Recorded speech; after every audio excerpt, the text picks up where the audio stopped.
बिस्मिल्लाहिर्रहमानिर्रहीम। अज़ीज़ तलबा व तलबात, अस्सलाम वालेकुम। उम्मीद है आप सब खैरियत से होंगे। क्लास 6 जहाने उर्दू हम लोग शुरू कर रहे हैं। अब हम चलते हैं आपके सबक नंबर 16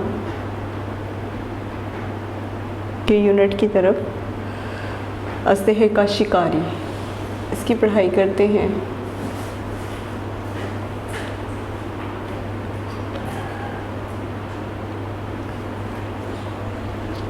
कहते हैं कि अफ्रीका के किसी गांव में लोग बेहद आसूदा, खुशगवार और चैन की ज़िंदगी गुजार रहे थे।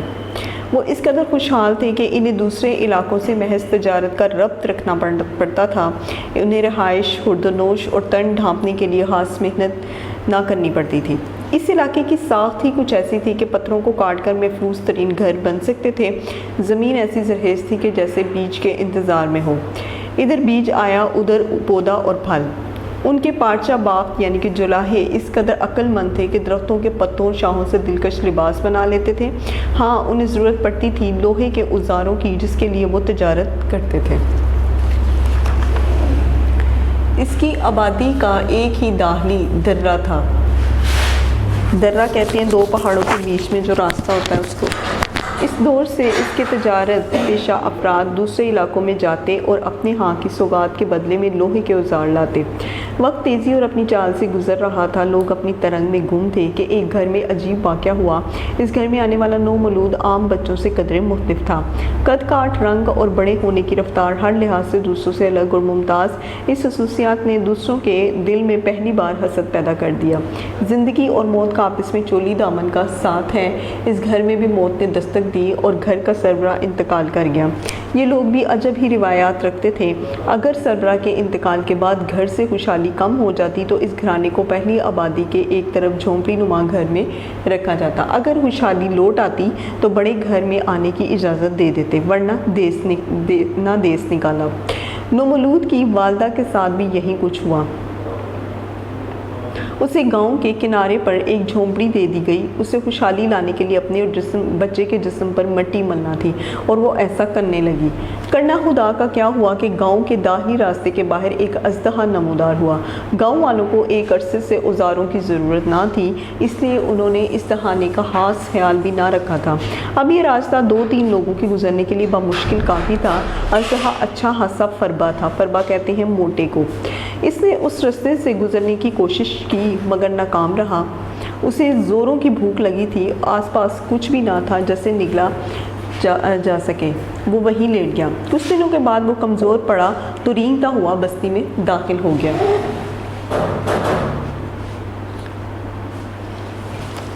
उसे जो नज़र आता निगल जाता। इंसान, हैवान, परिंदे सब ही उसकी ग़िज़ा थे। सो वो खाता गया और फरबा होता गया। चूँकि आबादी से बाहर निकलने का एक ही रास्ता था जिस पर अजदहा काबिज था, इसलिए जानदार भाग भी ना सकते थे। वो इनकी बू सूंघ लेता और फिर हड़प कर जाता। लेकिन ये क्या, झोंपड़ी वाले माँ बेटा अगर उसके सामने भी आ भी जाते तो वो इन्हें कुछ ना कहता।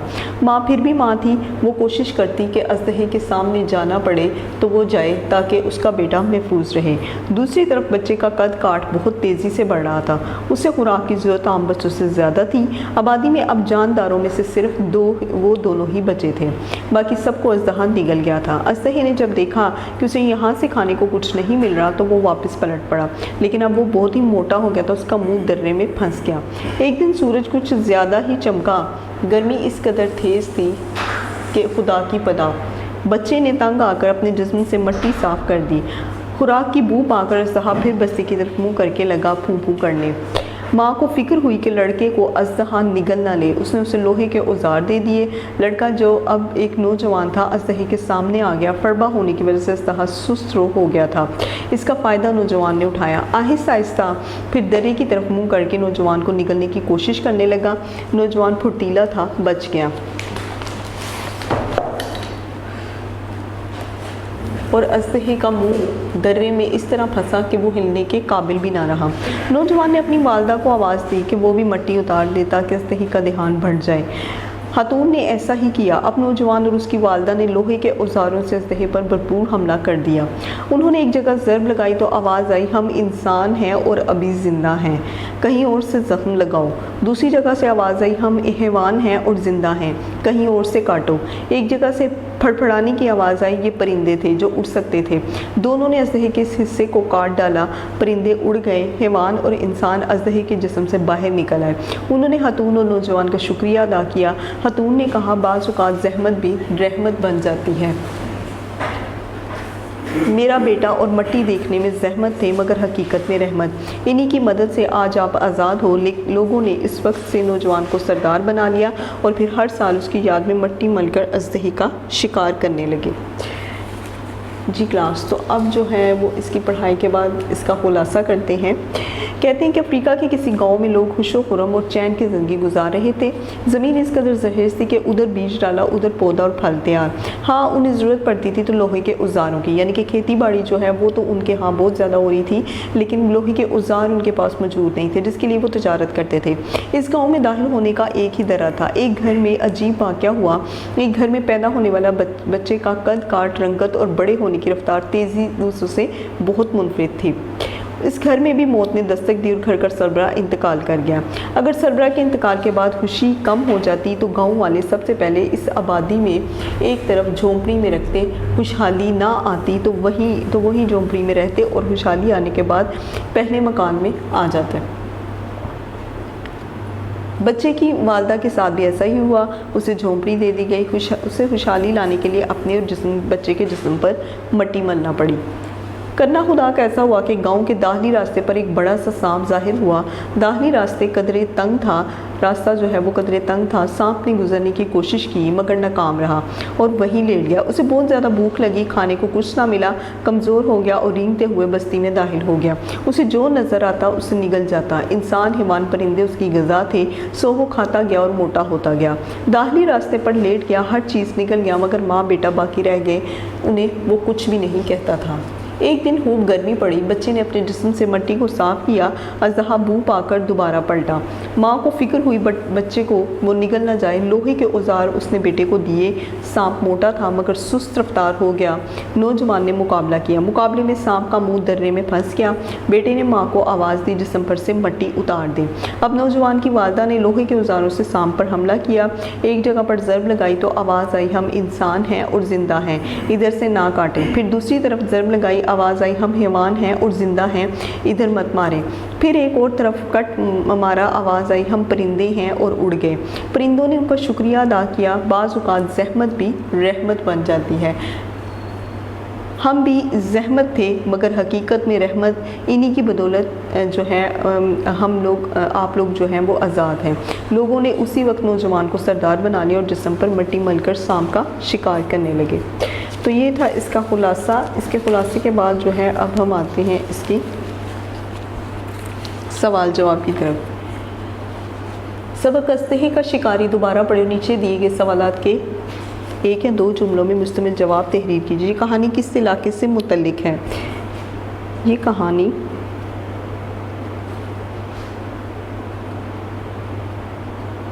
अफ्रीका के एक गांव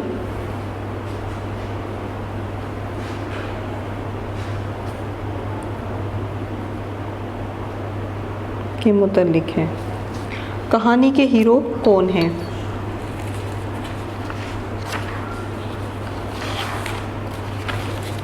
कहानी के हीरो माँ और उसका बेटा है।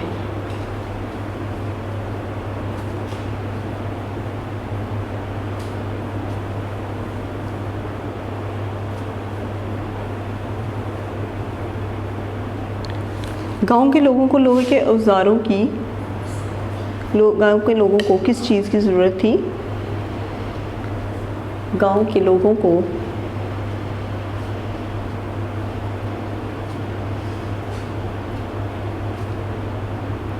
लोहे के औजारों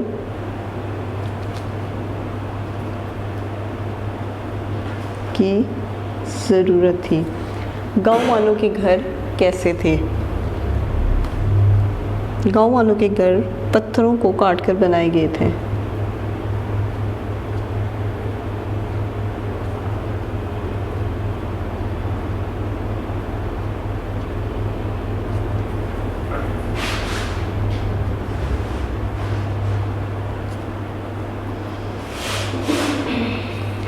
हाँ जी, गांव की अजीब रिवायत क्या थी?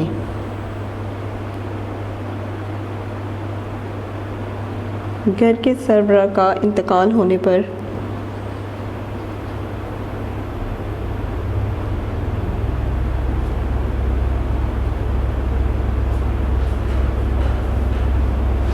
अगर खुशहाली कम होती तो उसे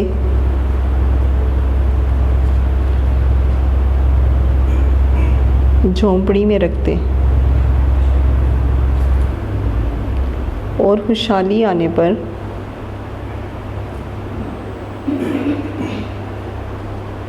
वापस बड़े घर में ले आते। हाँ जी, तो सबक अज़दही का शिकारी दोबारा पढ़ें और नीचे दिए गए सवालात के दुरुस्त जवाब पर टिक का निशान लगाएं। गांव के रास्ते का धाना काफ़ी था एक शख्स के, एक दो अशास के लिए, कारवां गुज़रने के लिए या फरबा अज़दहे के लिए। तो ये था एक दो अशास के लिए। गांव वालों ने खतून को रहने के लिए जगह दी, घर में, महल में, झोंपड़ी में या उजाड़ में। झोंपड़ी में खुशहाली लाने के लिए खतून ने जिस्म पर मला साबुन को, गोबर को, सीमेंट को या मिट्टी को। तो उसने जो है वो मिट्टी को मला। खतून के बच्चे की हैरतनाक बात थी कद, रंग, जिस्म या फिर बढ़ने की रफ्तार। तो वो थी बढ़ने की रफ्तार।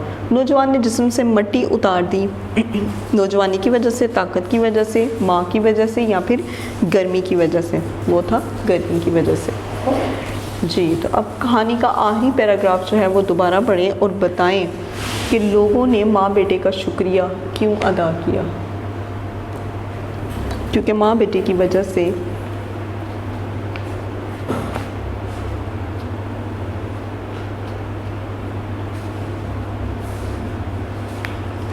उन्हें अज़दहे के जिस्म से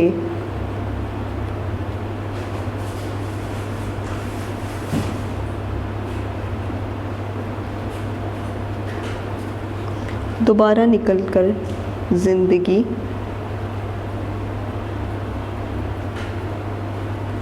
माँ बेटे ने अज़दहे का पेट कहाँ से फाड़ा।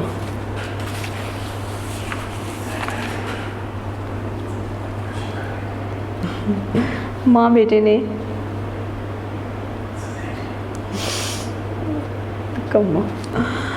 अज़दहे के पेट को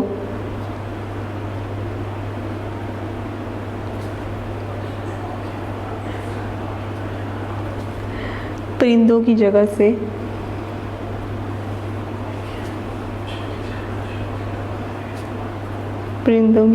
से फाड़ा। अज़दहे ने माँ बेटे पर हमला क्यों ना किया। माँ बेटे के जिस्म पर मिट्टी मली हुई थी। नौजवान किस तरह रहमत बना। नौजवान की वजह से गांव वालों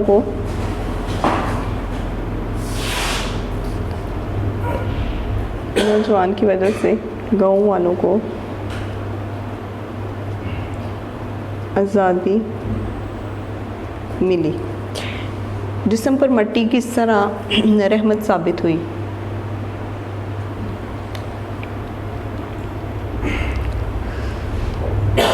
अज़दहे का शिकारी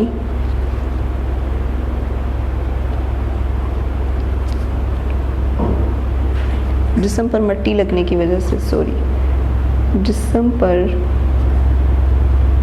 मिट्टी की वजह से इंसानी खुशबू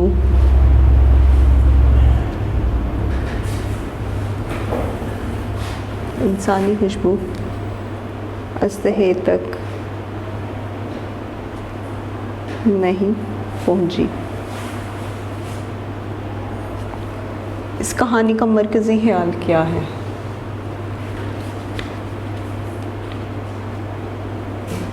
इस कहानी का मरकज़ी ख्याल ये है कि जिसे हम ज़हमत कहते हैं वो रहमत होता है अल्लाह की तरफ से। ये कहानी किस तरह बैन अवी बन जाती है, साबित कीजिए। असलहे का शिकारी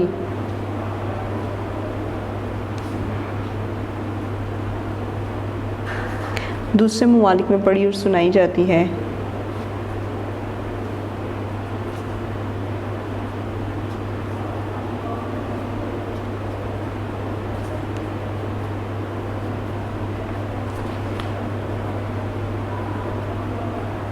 दूसरे ममालिक में पढ़ी और सुनाई जाती है,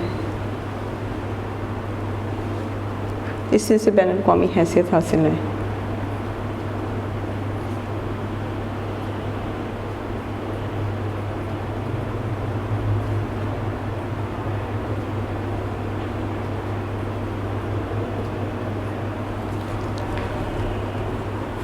हाँ जी क्लास, वीडियो पसंद आई तो लाइक करें, अपनी राय कमेंट करें। ऐसे ही मजीद वीडियोस के लिए हमारा चैनल सब्सक्राइब करें और बेल का आइकन दबाएं ताकि आपको हर वीडियो का नोटिफिकेशन मिलता रहे।